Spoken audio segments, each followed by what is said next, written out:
Olá, meus amados irmãos e irmãs. Eu sou Ezequiel Gomes, você está no canal Vem Senhor Jesus. E hoje é dia de alegria e festa nesse canal, lançamento oficial do livro O Maior Discurso Calvinista de Cristo, uma exposição teológica de João capítulo 6. Vem comigo dar uma olhadinha no PDF. Olha aí, meus amados irmãos e irmãs, aí está o material que eu tenho o enorme prazer e privilégio de oferecer a vocês gratuitamente na internet, tá bom?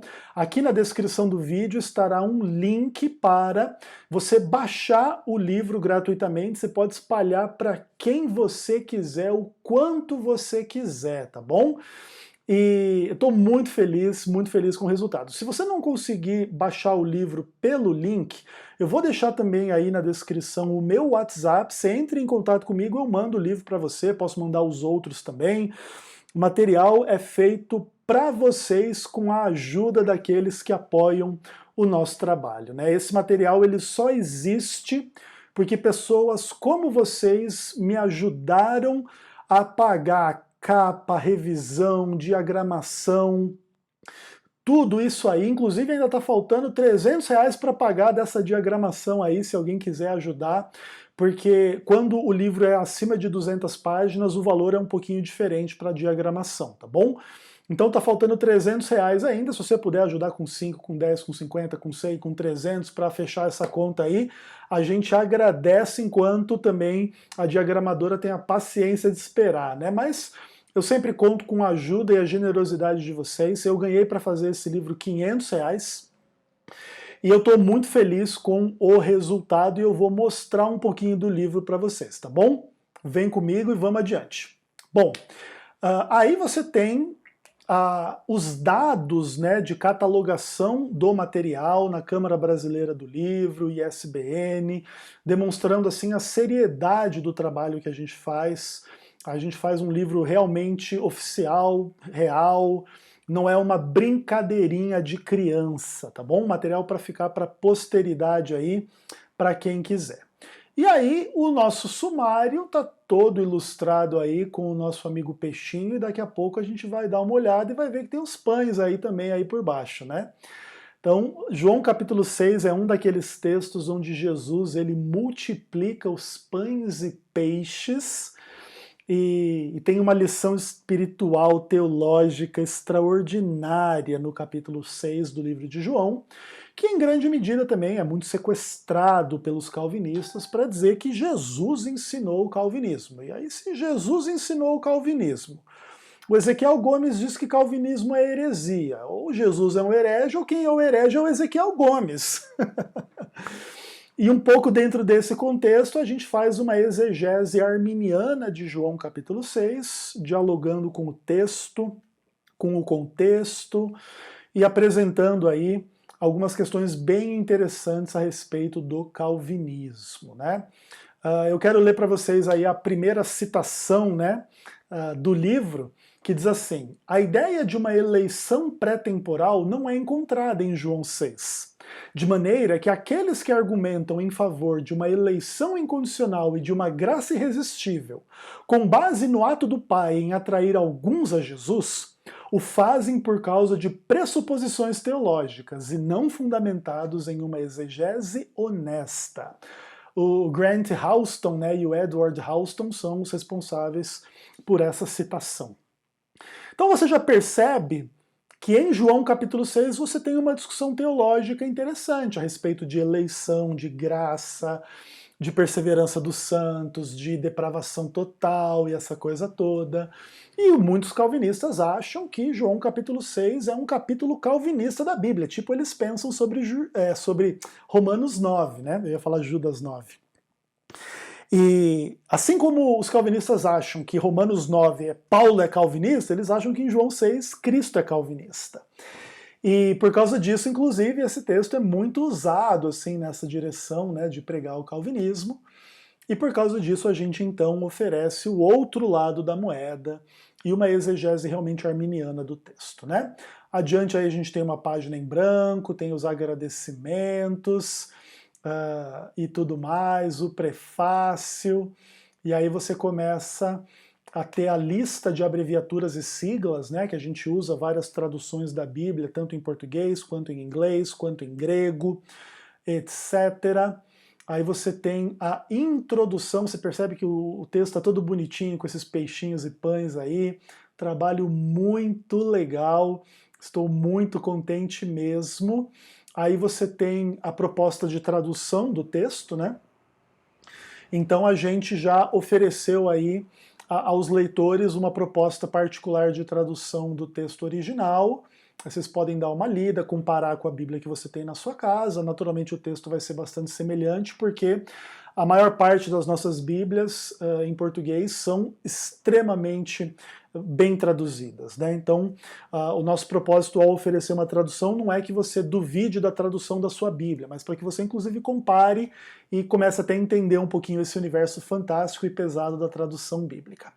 E aí a gente começa a seção 1 do livro, que é sobre entendendo o calvinismo, onde antes de eu entrar no texto de João capítulo 6, eu vou falar do quê? Das doutrinas da graça. E aí a gente vai falar da depravação total, que mais? Da eleição incondicional, expiação limitada, graça irresistível e, por fim, perseverança dos santos, que são as 5 grandes doutrinas do calvinismo, né? Depois eu falo do uso calvinista de João capítulo 6, como que os calvinistas usam um pouco o texto de João 6 para dizer que o texto defende a doutrina calvinista da depravação total, da eleição incondicional, da expiação limitada, da graça irresistível, da perseverança dos santos, né? E esse, então, basicamente é uma introdução a respeito do calvinismo para você se espertar um pouco do que a gente está falando, para então você cair de cabeça onde? No comentário teológico de João capítulo 6. E aí o primeiro capítulo dentro dessa sessão fala das questões contextuais. Então a gente vai falar do texto, do contexto, o esboço do capítulo, todo um pano de fundo para você entender o capítulo e tudo mais. E aí a gente passa para o segundo capítulo dentro dessa segunda sessão, onde é o discurso da multiplicação dos pães e peixes, né? Onde é essa história, essa narrativa, na verdade, que João conta como que foi aí a multiplicação dos pães e dos peixes. Aí você pode ler. Sempre que o texto bíblico é citado, ele está nessa caixinha cinza, e aí os meus comentários no texto normal, tá? Então é sempre esse o padrão, aí vocês vão poder ler e dar uma olhada legal. Aí no terceiro capítulo dentro da segunda sessão, aí já fala da sessão onde Jesus anda sobre as águas, né? Então são 2 milagres interessantes aí nesse mesmo contexto, a multiplicação dos pães e o fato de Jesus andar sobre as águas. E aí você vai gastar o seu tempo até chegar no quarto capítulo dessa segunda sessão, onde é o discurso maior mesmo, que é o discurso do pão da vida, né? E aí ele vai da página 86 aqui, até bem adiante, porque essa basicamente é a parte mais extensa do texto, né? Deixa eu ver aqui até onde que vai para a gente poder mostrar para vocês. Então a gente vai lá da página 86 até a página 171, né? Quase 100 páginas só avaliando ali o cerne ali daqueles versos em João 6. Depois a gente vai, opa, pulei aqui sem querer. Depois a gente vai para o quinto capítulo dentro da segunda sessão, onde Jesus fala da gente comer a sua carne e beber o seu sangue, também um texto extraordinário, né? E aí tem um monte de coisas aí falando a respeito dessas questões como um todo, que vai da página 171 até a página 200 e pouco aí, por aí, e vai que vai, né? Aí a gente chega lá na página 213, para falar da seção final do capítulo, dos versos 60 até 71, e basicamente aí a gente termina a exposição do texto, né? lá na página 243, então a gente termina a exposição de João capítulo 6. E aí nós temos uma sessão a mais, que é a sessão 3, onde eu faço uma avaliação crítica das doutrinas calvinistas. Então a gente vai lá e separa em 3 capítulos. O primeiro capítulo com discussões iniciais. Então lá, nós vamos falar da soberania de Deus em relação ao mal, né? Tema importante aí na discussão com o calvinismo. O que mais? Depois você tem a próxima subseção nesse capítulo, as vontades de Deus e o princípio sola scriptura. O calvinismo diz que Deus tem 2 vontades. E quais são as implicações disso para a compreensão do sola scriptura? Você dá uma lida, um capítulo bem provocativo, acho que vocês vão gostar. Um subcapítulo, aliás, né, um subtítulo aí no meio desse capítulo. Aí a gente vai ter, depois disso, a ordem dos decretos divinos e a salvação. Aí você tem toda essa discussão sobre a ordem dos decretos e etc. Eu tenho certeza que quem gosta desse assunto tem material bacana para estudar. Aí, dentro dessa sessão, a gente tem um segundo capítulo falando das doutrinas da graça, né? Então, a depravação total e a liberdade humana. Depois a gente vai falar da eleição incondicional, né? Onde é que está aqui? A eleição incondicional e a natureza da fé. Discussões muito interessantes, né? A respeito dessas questões, a expiação limitada e a ordem para a pregação universal do Evangelho. Se Jesus morreu só por poucas pessoas, por que ele manda pregar o Evangelho para todo mundo, né? Vai ter uma implicação complicada por detrás dessa ideia aí. O que mais? A graça irresistível e a perdição de uma única pessoa. Se todo mundo que recebe a graça é salvo, se alguém não é salvo é porque simplesmente Deus não deu graça, Deus não quis salvar. E quais as implicações desse tipo de ideia, né? O que mais? Aí a gente tem aqui a perseverança dos santos e o pecado. Se o salvo predestinado vai ser perseverante até o fim e vai ser salvo não importa o que aconteça, se ele pecar não tem importância, não é verdade? Porque no final das contas ele vai se arrepender, ele vai crer, vai perseverar. Então o calvinismo tem implicações interessantes em relação a esse tipo de coisa. E aí, no terceiro capítulo da terceira sessão, as implicações finais, né? A glória de Deus e essa ideia do sofrimento eterno. É uma questão bem pesada. O que mais? A gente tem aqui uma discussão sobre filosofia e tal, é bem interessante. Para muito além da teologia, o calvinismo também como filosofia, a gente fala um pouco sobre isso, e basicamente aí termina essa terceira sessão, beleza? A conclusão do capítulo, e aí está. Então a gente parte para uma quarta sessão do livro, que é o texto grego, a tradução anotada. Então, para quem gosta desses assuntos aí, tem uma introduçãozinha para falar de tradução, do grego, não sei das quantas. Aí você tem o texto grego aí para quem quer estudar, né? Esse aí é o Evangelho segundo João, né? Kata Yohanan Evangelion, né? Então você tem aí o texto grego para quem gosta dessas coisas, com algumas notas de crítica textual e como que é. Aí você tem uma tradução anotada, se você não entende grego, você pode dar uma olhada como que a gente traduziu e como que isso aí funciona, e aí algumas notas de tradução. Muito legal, muito bem feitinho, muito orgulhoso aí do resultado do trabalho. Aí a gente parte para a conclusão do livro. Então eu faço aí um capítulo de conclusão, onde eu falo da presciência de Deus, onde eu falo da eleição condicional e não da eleição incondicional, a capacitação divina para que o homem possa crer, a expiação ilimitada e o desejo universal de salvação da parte de Deus, a graça resistível manifesta na possibilidade e realidade da apostasia, e as minhas considerações finais, e a gente vai chegando ao final do livro. E aí você tem depois alguns apêndices, né? Então, sermões com base em João 6, aí eu falo de um sermão expositivo do capítulo completo. Não é um sermão muito fácil de pregar, porque o capítulo é grande, então é um pouco desafiador você pregar o conteúdo inteiro, mas aí tá para quem gosta de sermão expositivo.